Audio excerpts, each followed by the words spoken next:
Most people don't fail because they're lazy. They fail because their plan was built to look good, not to work. You've probably done this before. You make a perfect plan at night. Wake up motivated. Write 17 tasks. Color code everything. Promise yourself, this time I'll be disciplined. And 3 days later, the plan disappears. Not because you're incapable, but because your brain hates plans that create friction.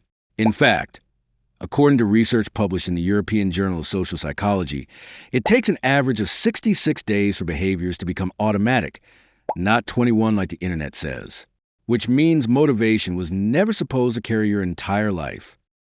So in this video, I'll show you the art of making a plan that actually works in real life, even when you're tired, distracted, busy, or inconsistent.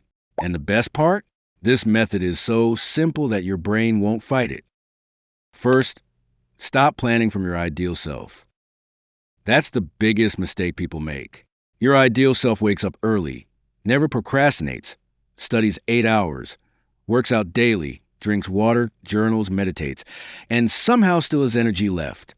But your real self gets tired, gets distracted, loses motivation.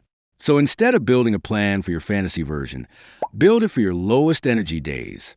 Because a plan only works if you can still follow it when life gets messy.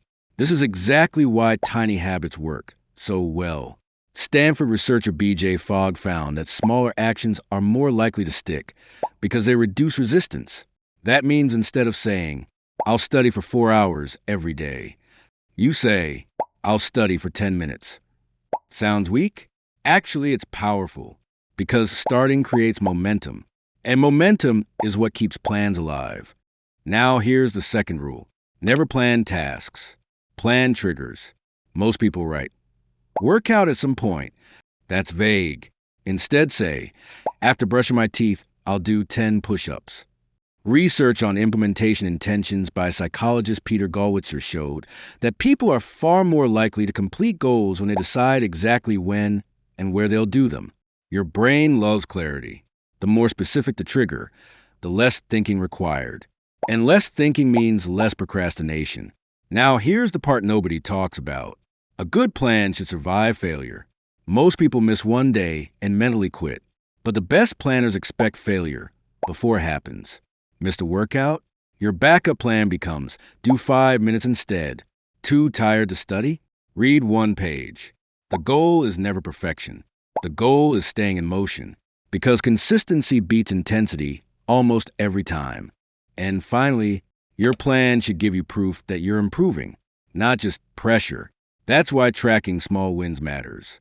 In one study from Harvard Business School, researchers found that visible progress is one of the biggest motivators for humans.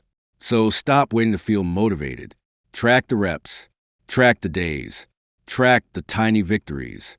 Because people don't continue plans that make them feel guilty. They continue plans that make them feel capable.